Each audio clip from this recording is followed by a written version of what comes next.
오늘 설교 제목이 무엇이죠? 누가 죄인인가? 혹시 영웅이라는 뮤지컬을 보신 분 계신가요? 네, 영웅이라는 뮤지컬의 이제 OST에 포함된 그 곡의 제목 중에 하나가 바로 누가 죄인인가입니다. 제가 거기서 좀 빌려와 봤는데요. 이 영웅이라는 뮤지컬은 일제 시대에 이제 우리 이토 히로부미를 시해한 우리 안중근 의사에 관한 내용이 주를 이루고 있습니다. 특별히 이제 사형 선고를 받게 되잖아요. 안중근이 재판장에서 이 뮤지컬의 내용을 보면 왜 자신이 이토 히로부미를 살해했는지 그 이유를 이렇게 노래 속에서 녹여내는 아주 멋진 유튜브 찾아서 꼭 한번 들어보시길, 안 들어본 분이 계시면 좋겠습니다. 이 노랫말 한 구절을 제가 읽어드릴 텐데요. 이렇게 안중근이 이제 이야기하죠. 모두들 똑똑히 보시오. 조선의 국모 명성황후를 살해한 미우라는 무죄. 이토를 쏴 죽인 나는 사형. 대체 일본 법은 왜 이리 엉망이란 말입니까? 이게 이제 이 배우의 목소리를 들으면 굉장히 멋있는데 제가 하니까 그 느낌이 별로 안 사는 것 같습니다. 똑같이 사람을 죽였는데 한 사람은 무죄, 한 사람은 유죄, 사형. 여러분 이렇게 선고받는 상황이 이렇게 공평하다라고 생각하시는 분은 한번 손을 들어주시겠어요? 여러분 우리 모두는 죄를 지으면 그에 합당한 벌을 받아야 된다고 동의합니다. 동의하지 않는 분이 계실 수도 있는데 대부분의 사람들은 동의합니다. 그런데 또 무엇이 옳고 무엇이 그른가에 대한 기준이 무엇이냐? 그렇다면 죄를 지면 벌을 받는 게 마땅한데 그 기준이 무엇이냐? 누가 그걸 정하는가에 대해서는 사람들마다 의견이 분분하죠. 한나 아렌트라는 인물은 이제 홀로코스트 그 유대인 대학살을 주도했던 아이 히만이라는 자의 공개 재판에 참여하게 됩니다. 그리고 굉장히 잔인무도한 일을 저지른 그 사람이 도대체 어떻게 생겼나 유심히 보는데 아마도 악마와 같은 사람이 아닐까 처음에 생각했다고 해요. 하지만 지극히 평범한 사람이었고 오히려 다른 이웃에게 친절을 베푸는 사람이라는 이야기를 듣고 또 그가 재판에서 자신을 변호하면서 나는 그냥 상관의 명령에 성실하게 임무를 수행한 것에 불과했다. 자신은 죄가 없다라고 주장하는 그의 모습을 보면서 이 악의 평범성이라는 개념을 떠올리게 됩니다. 이 아이만 같이 평범한 그의 말을 빌리자면 선한 사람이라도 스스로 악한 의도를 품지 않았지만 평범하고 당연하다고 여기는 일을 통해 무언가는 악이 될 수 있다라는 개념이죠. 평범한 사람의 평범한 행동도 악이 될 수 있다. 죄가 될 수 있다. 우리 모두가 악인이 될 수 있고 실제로 이제 그렇게 이 세상이 굴러져 간다라는 것에는 많은 분들이 동의하실 것 같습니다. 물론 이거 사실을 인정하지 않는 사람들이 있을 수 있겠죠. 근데 오늘 우리가 읽은 이 성경 본문 말씀이 사실은 이 내용을 우리에게 너무나도 분명히 증거하고 있습니다. 인간의 이 현재의 상태가 어떠한가에 대한 이유, 인간의 타락이 어떻게 시작되었고 그리고 그 결과가 어떻게 되었는지에 대한 이야기를 오늘 창세기 3장에서 하나님이 우리에게 말씀하고 계시죠. 근데 더 중요한 것은 이 본문이 단순히 이 죄의 근원에 대해서만, 인간의 타락에 대해서만 이야기하고 있는 것이 아니라 동시에 우리가 너무나도 많이 이야기하는 복음, 그 복음에 대해서도 우리에게 동시에 증거하고 있다는 사실을 우리는 오늘 말씀을 통해 기억해야 할 것입니다. 그래서 저는 오늘 인간의 타락이 어떻게 시작되었고 그 결과가 무엇이고 그리고 이 복음이라는 내용을 통해 이것이 어떻게 회복되어질 수 있는가, 이 세 가지 측면을 짧은 시간 여러분들과 말씀을 함께 나누고자 합니다. 그럼 먼저 인간의 타락은 오늘 본문을 통해 보면 이 하나님과 맺은 언약의 파기에서 시작됐다라고 증거합니다. 이 3장을 이해하기 위해서는 이 3장 바로 앞에 1장과 2장 내용을 우리가 좀 살펴볼 필요가 있는데요. 성경 66권에서 가장 중요한 핵심 구절을 꼽으라면 아마 이 구절이 꼭 들어갈 것 같습니다. 창세기 1장 1절.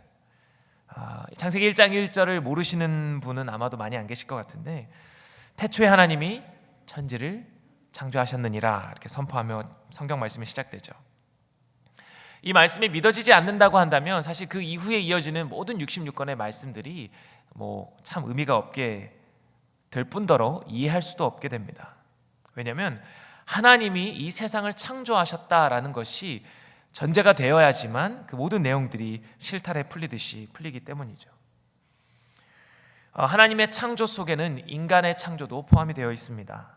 창세기 1장 27절 말씀에 이렇게 말씀하죠. 하나님이 자기 형상 곧 하나님의 형상대로 사람을 창조하시되 남자와 여자를 창조하셨다. 하나님이 사람을 창조하실 뿐만 아니라 그에게 권한을 위임하십니다.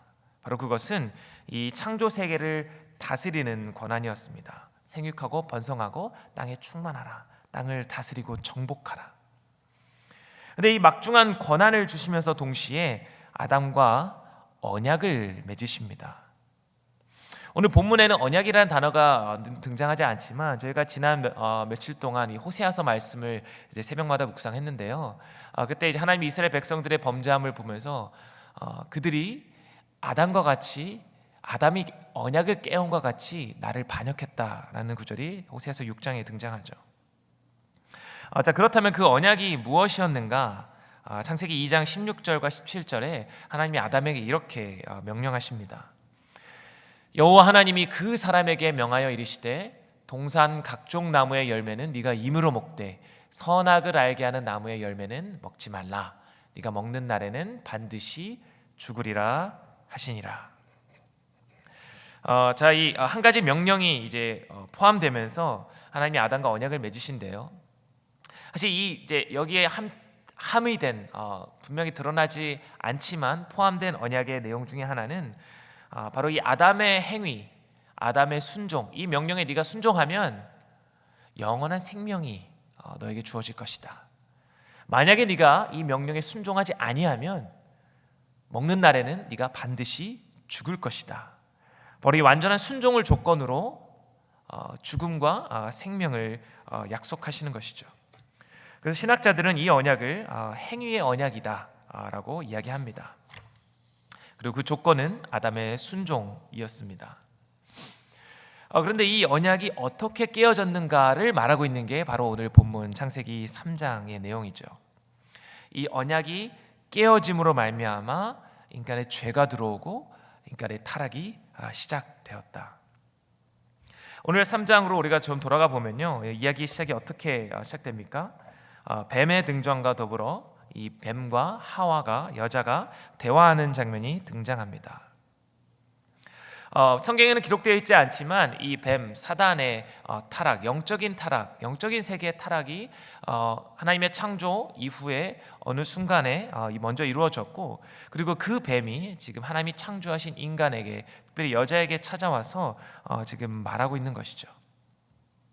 뱀이 어떻게 유혹하고 있는지를 오늘 본문에 세 가지로 좀 볼 수 있는데요. 먼저 첫 번째는 뱀은 하나님의 말씀을 지금 여자로 하여금 의심하게 합니다. 1절 말씀을 다시 한번 읽어보시면 뱀이 여자에게 이렇게 물어보죠. 하나님이 참으로 너희에게 동산 모든 나무의 열매를 먹지 말라 하시더냐. 질문 자체가 굉장히 트리키합니다. 하나님이 그런 하나님이야? 너희들에게 정말 이거 다 먹지 말라 그러셨어?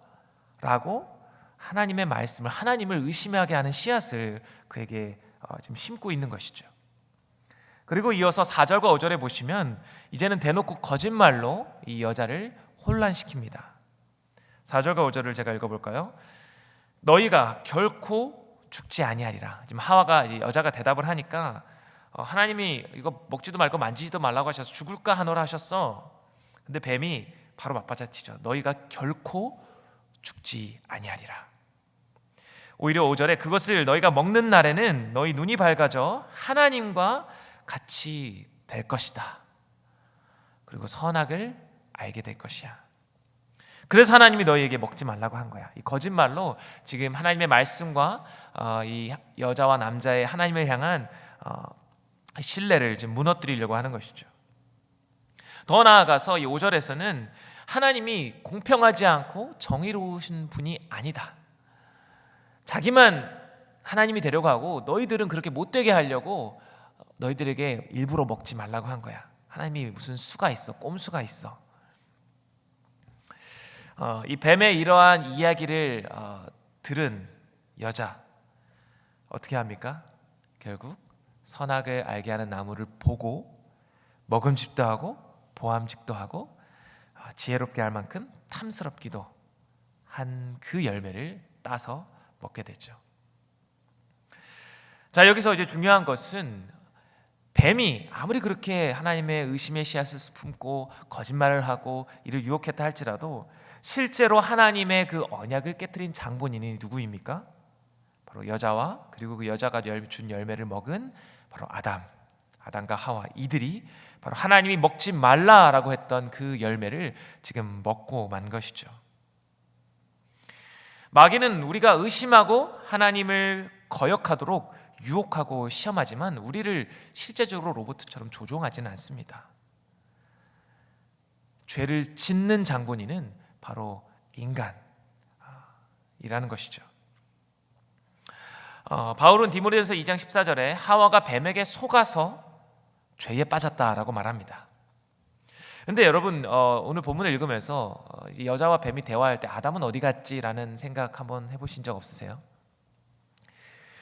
이제 아담이 이제 혼자 어디 딴 데 잠깐 가 있는 동안에 여자와 뱀만 둘만이 대화했다라고 우리가 상상할 수도 있겠지만 오늘 6절에 여자가 먹고 따서 남편에게 주었다라는 장면을 좀 더 자연스럽게 우리가 상상해 본다면 대화는 뱀과 여자가 하고 있지만 거기에 이제 인간이 아담과 하와가 있다는 전제 아래 아담도 분명히 그 옆에서 그 모든 대화를 듣고 있지 않았을까라는 생각하는 학자들도 있습니다. 만약 그렇다고 한다면 아담은 뱀의 이야기를 듣고서 그가 첫 번째로 보여야 됐을 반응은 무엇이었을까요? 야, 아니야, 하나님 그러신 분 아니야. 하나님 그렇게 말씀하지 않으셨어.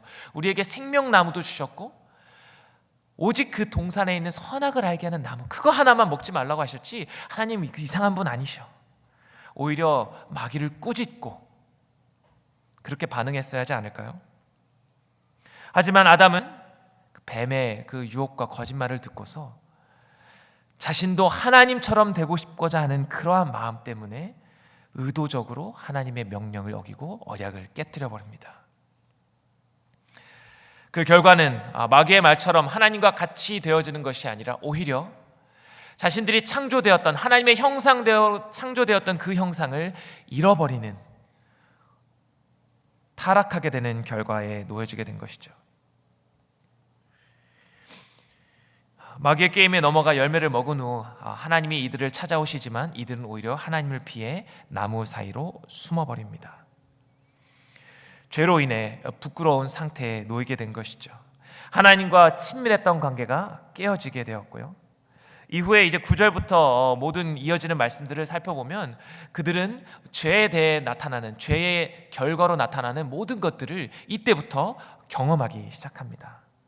다른 사람에게 책임을 전가하고 손가락질하고 미워하고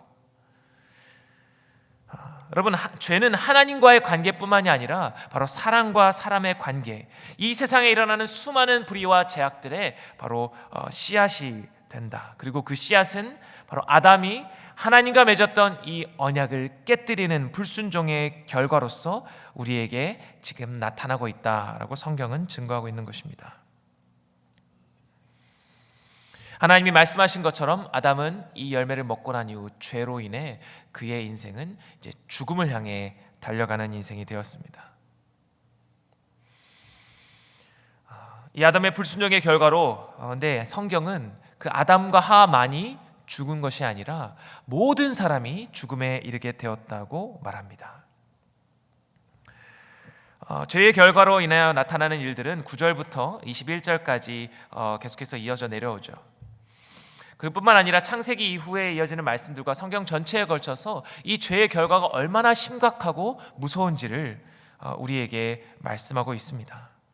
사도 바울은 로마서 5장에서 아담 한 사람의 불순종으로 인해 모든 사람이 죄인이 되었다라고 말하죠. 로마서 5장 12절을 한번 같이 볼까요?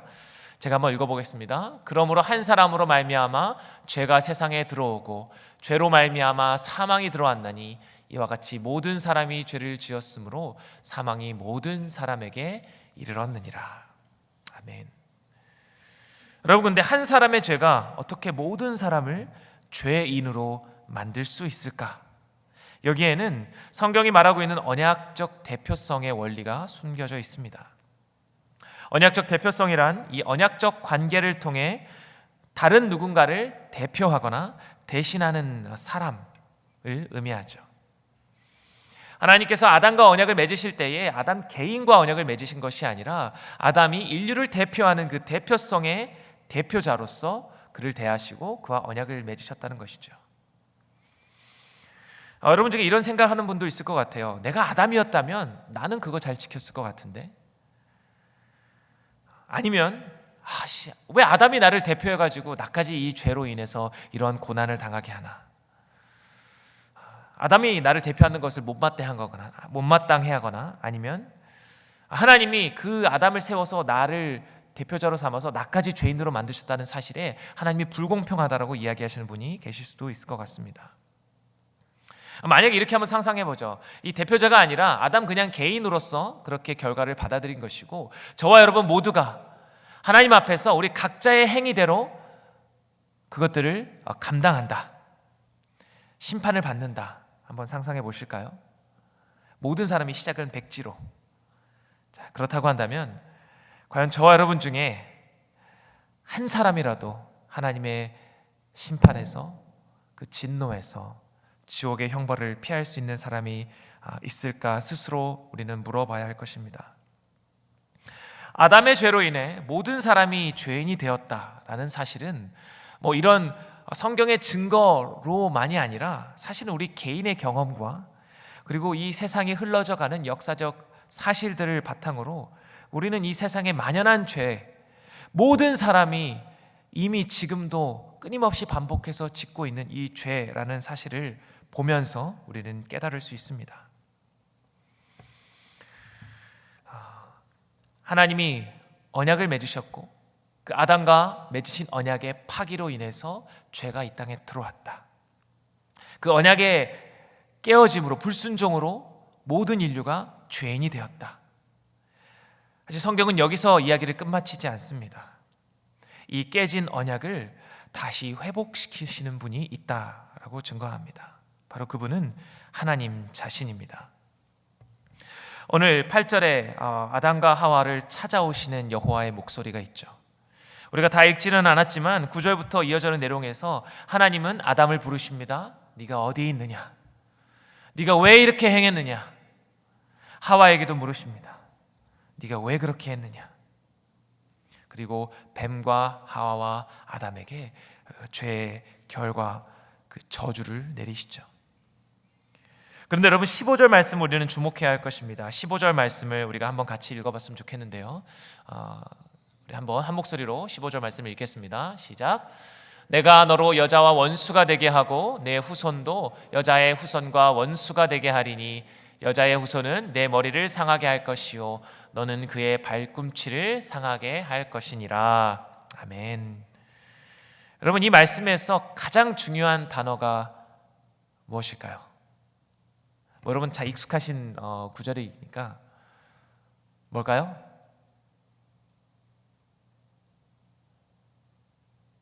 자, 그럼 질문을 바꿔서 지금 이 단어, 이 문장에서 좀 주어가 무엇입니까? 내가 너로, 여기서 너는 이제 뱀에게 하는 저주이기 때문에 지금 뱀에게 저주하시면서 하시는 말씀이 내가 너로 여자의 원수가 되게 하고 내 후손도 여자의 후손과 원수가 되게 할 것이다. 물론 여자의 후손이라는 단어 자체가 누리는 상징성과 중요도가 있지만 저는 여기서 내가라는 이 주어에 우리는 주목해야 한다고 생각합니다. 아담이 언약을 깨뜨렸습니다. 하나님의 공의의 심판을 받아야 되는 불순종으로 인해 그 죄의 상태가 된 그 아담을 하나님 찾아오셨고 이 뱀에게 저주하시는 말씀이 사실은 아담과 하와의 축복의 말씀으로 지금 선포하고 계신 것이죠. 그 깨어진 관계를 내가 다시 회복시킬 것이다. 여자의 후손이 뱀 너의 후손의 머리를 짓밟음으로 말미암아 내가 이 관계를 다시 바로 잡을 것이다. 여러분, 창세기 3장 15절은 성경에서 예언된 최초의 복음이라고 일컬어집니다. 최초의 언약이었던 아담과 맺으신 그 행위의 언약이 파기되자마자 하나님께서 인간을 사랑하셔서 은혜의 언약을 새롭게 맺고 계신 것이죠. 이 은혜의 언약은 구약과 신약에 걸쳐서 각각 다른 모양으로 우리에게 주어졌습니다. 모세의 율법 아래서 예수 그리스도를 모형으로 하는, 예표로 하는 그 모세의 율법과 구약의 계명들이, 그리고 신약에 와서는 그 언약의 중보자 되신 예수 그리스도를 인하여서 이 은혜의 언약이 세워지고 완성되어지죠. 15절에 말씀한 여자의 후손이 바로 성육신 하셔서 아담의 후손으로 오신 예수 그리스도를 예표한다고 말씀합니다. 첫째 아담은 불순종함으로 언약을 파기해버렸지만 이 은혜의 언약의 중보자 되신 여자의 후손 되신 예수님께서 온전한 순종으로 십자가의 대속과 부활로서 우리에게 생명의 길을 약속하여 주셨다는 것이죠.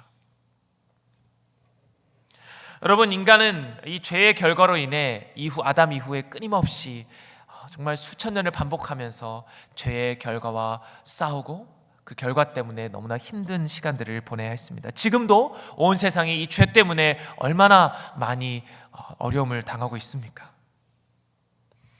여러분, 근데 하나님께서는 이 아담의 실패, 불순종을 다시 되돌리고 회복시키시기 위해 너무도 큰 값을 지불하셔야 했습니다. 바로 하나뿐인 독생자 예수 그리스도, 그분의 목숨을 대속물로 내어주셔야 했기 때문이죠. 여러분, 십자가에 달리시기 전날 밤 예수님께서 제자들과 성만찬을 하시며 자신이 새 언약의 중보자로서 제자들에게 이렇게 말씀하시죠. 내 살과 피를 받아 먹으라. Take and eat. 여러분, 에덴 동산에서 뱀은 여자를 향해 Take and eat. 네가 그 동산 나무의 실과를 따 먹으면 너는 하나님과 같이 될 거야. 그 사단의 유혹에 넘어가 그 열매를 Take and eat, 따서 먹은 이 여자와 남자의 이 불순종의 결과를 되돌리기 위해 예수님은 이 땅에 오셨고, 그리고 친히 자신의 살과 피를 내어주시면서 Take and eat, 받아 먹으라. 이것이 이 은혜의 언약의 증표이다. 그래서 이 살과 피를 먹고 마시는 그리스도 안에서 그와 연합한 자는 그의 죄값을 자기가 치르는 것이 아니라 바로 그리스도께서 이미 행하신 그 죽으심과 부활 안에 참여하여 영원한 생명으로 하나님의 자녀가 되는 축복을 누릴 수 있게 되었다고 성경은 우리에게 증거합니다. 그래서 처음 창조되었을 때에 하나님의 형상대로 지음받은 그 형상을 예수 안에서 우리가 다시 회복하게 되는 놀라운 은혜를 누리게 되는 것이죠. 이것이 오늘 창세기 3장에서 우리에게 증거하고 있는 죄의 근원이자 그리고 그걸 회복시키시는 복음이 바로 이 말씀입니다. 여러분, 그렇다면 누가 죄인입니까? 오늘 제목으로 돌아가서 누가 죄인입니까? 창조된 목적과 모습을 잃어버린 채 하나님과 같이 내 삶에 내가 하나님이 되고자 했던 교만한 나의 모습. 오늘도 다른 이웃에게 사랑을 실천하기보다는, 선을, 하나님의 기준에 맞는 선을 행하기보다는 내 욕심만 채우려고 아둥바둥 살아가고 있는 한 사람. 여러 관계들 속에서 사랑하고 희생하고 섬기기보다는 미움을 품고 남을 정죄하고 손가락질하며 끊임없이 다른 사람에게 책임을 전가하는 한 사람. 입술과 생각으로 매 순간 끊이지 않고 죄악된 마음을 품고 있는 그 사람. 친구에게 말로, 행동으로 상처를 주고 쓰러져서 아파하고 신음하는 다른 이들의 어려움을 돌아보지 아니하고 외면하고, 하나님이 창조하신 아름다운 이 세상을 돌보지 아니하고 아끼지 아니하는 한 사람. 무엇보다 하나님을, 창조주 하나님을 경외하지 아니하고 사랑하지 않는 한 사람. 여러분, 끊임없이 죄의 몽독들을 가리키는 그 한 사람이 바로 누구입니까? 바로 저와 여러분이 아닙니까? 아니, 여러분, 다른 사람이 아니라 바로 나라는 사실을 우리는 깨닫게 됩니다. 여러분, 하나님이 이 말씀을 통해 우리로 하여금 죄를 보게 하십니다. 누가 죄인인가? 바로 내가 죄인이다. 바로 성령 하나님께서 이 시간 저와 여러분에게 이거를 깨닫게 하시길 원하십니다. 그 이유는 바로 우리가 이 죄 때문에 영원한 지옥 형벌에 빠지기를 원치 아니하시고 그 언약의 파기 때문에 마땅히 받아야 될 형벌을 우리를 대신하여 은혜의 언약을 세우시고 중보자를 우리에게 보내주시고 살과 피를 내어주시면서 이걸 받아 먹어라, 그러면 너희들이 살 것이다 말씀하시는 그 하나님의 언약과 사랑의 메시지가 담겨져 있는 것이죠. 미국의 대각성 부흥 운동을 이끌었던 조나단 에드워즈 목사님의 유명한 설교가 있죠. 진노하시는 하나님의 손 안에 든 죄인. 설교의 모든 내용은 하나님의 진노와 심판의 대상이 바로 우리들임을 강조합니다. 공의로우신 하나님의 진노가 우리의 불의한 모든 죄악들 가운데 임할 것이다. 하나님을 거부하고 그리스도의 언약 밖에 있는 모든 자들에게 지옥의 영원한 형벌과 고통이 임할 것이다 선포하십니다. 그런데 동시에 그 목사님은 말씀을 듣는 자들에게 이 어마무시한 말씀을 선포하면서 한 가지 희망을 또한 선포하십니다. 그리스도께서 긍휼의 문을 넓게 열어놓고 계십니다. 그리고 밖에 서서 당신을 부르고 계십니다. 불쌍한 죄인을 큰 소리로 부르십니다. 오늘은 큰 무리가 주님께 달려가는 날이요 하나님의 나라에 몰려가는 날입니다. 수많은 사람들이 날마다 동서남북에서 몰려오고 있습니다. 수많은 사람들이 오늘 당신이 처한 상태와 동일한 상태에 처해 있었으나 지금은 행복한 상태에 있습니다. 그들의 마음은 그들을 사랑하사 자기 피로 그들의 죄를 씻어주신 주님께 대한 사랑과 하나님의 영광을 소망하는 기쁨으로 가득 차 있습니다. 여러분, 이 소망의 근거가 어디에서 옵니까? 바로 오늘 창세기 3장에서 여자의 후손으로, 내가 여자의 후손으로 하여금 너의 머리를 짓밟을 것이다 약속하시는 그 하나님의 언약의 약속, 그리고 그 약속대로 이 땅에 오신 예수 그리스도를 믿고 그와 연합하는 그 한 사람, 그 사람은 죄와 사망의 영원한 형벌이 아닌 하나님의 자녀가 되며 생명을 누리게 된다라고 선포하고 있는 것입니다. 여러분, 이 얼마나 놀라운 복음입니까?